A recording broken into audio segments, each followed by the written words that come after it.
أيها الإخوة الكرام، الشيء الذي أتمنى أن يكون واضحاً أن الذي ينهزم أمام نفسه، أن الذي يضعف أمام شهواته، أن الذي يضعف أمام مصالحه، أن الذي يضعف أمام حظوظ نفسه لا يمكن أن يواجه نملة.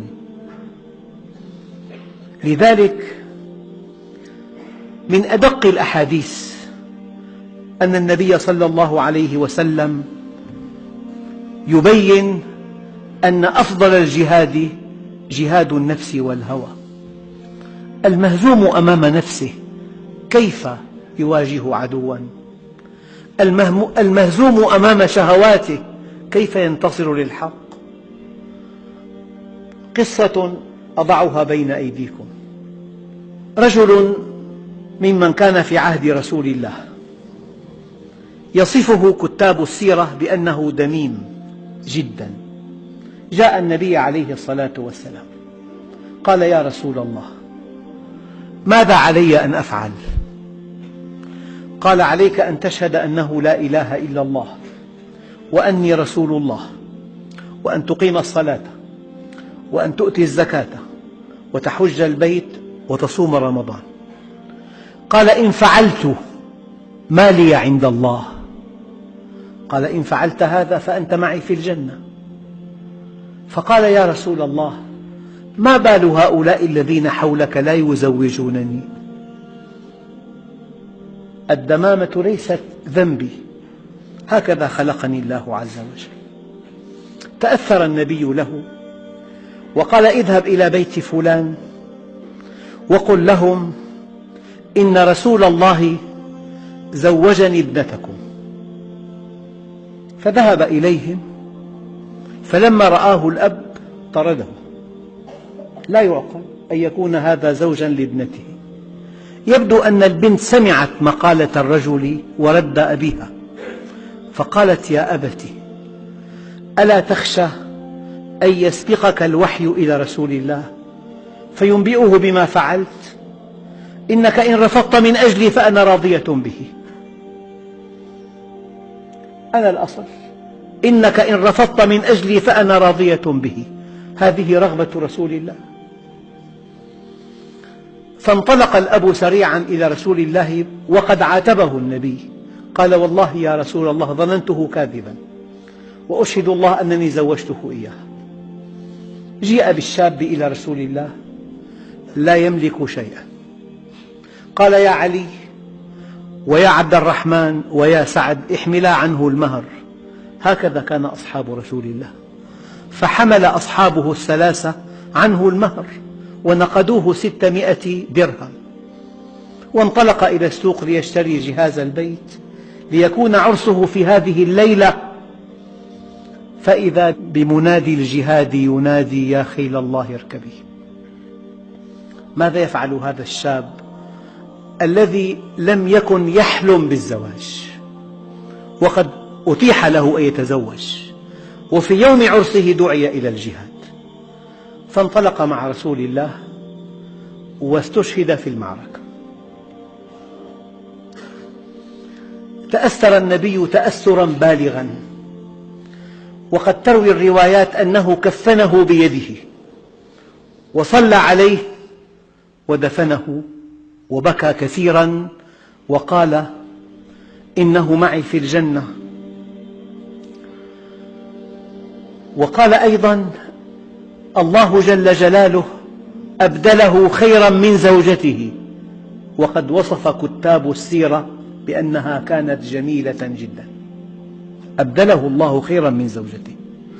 وحينما سمع النبي مقالة الفتاة الرائعة: يا أبت، إن كنت رفضت من أجلي فأنا راضية به، هذه رغبة رسول الله، قال لأبيها: بارك الله لك بابنتك، بارك الله بعمرها وبمالها.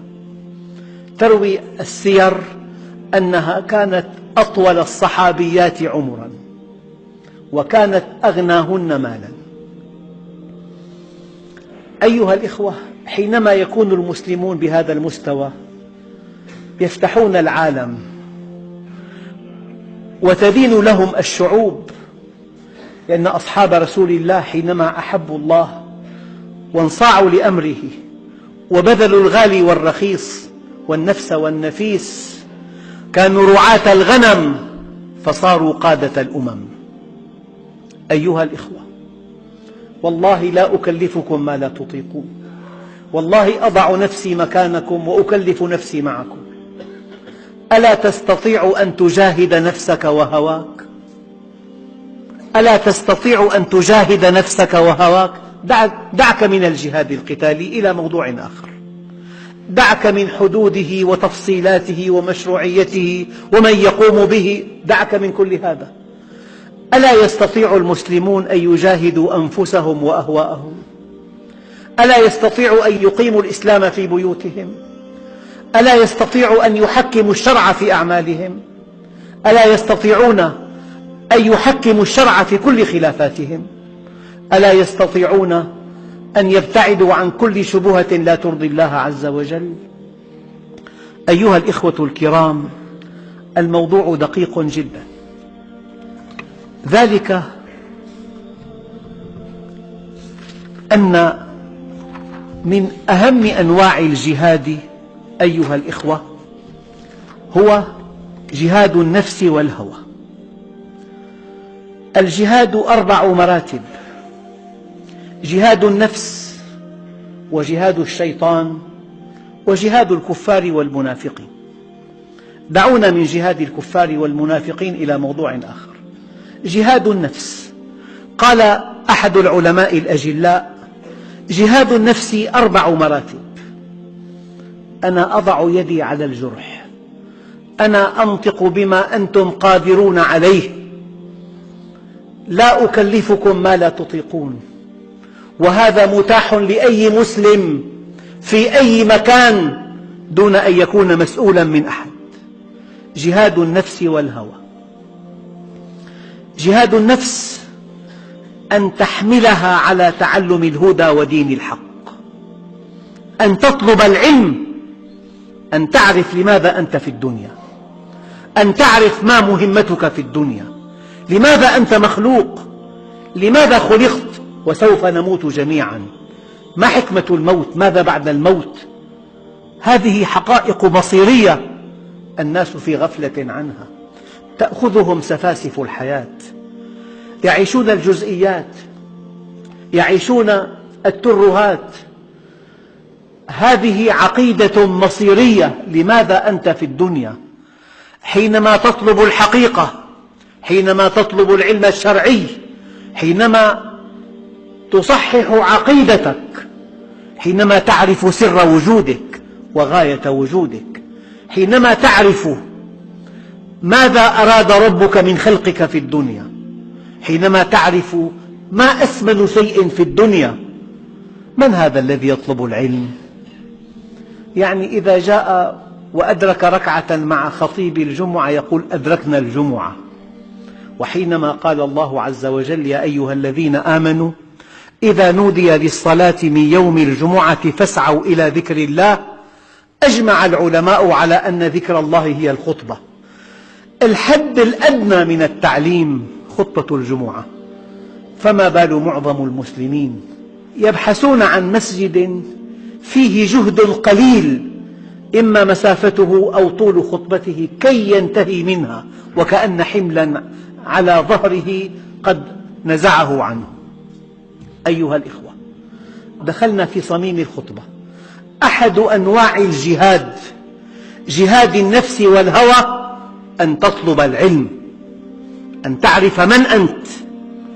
أنت المخلوق الأول، أن تعرف ما مهمتك في الدنيا، أن تعرف علة خلقك من أجل أن يصحح عملك.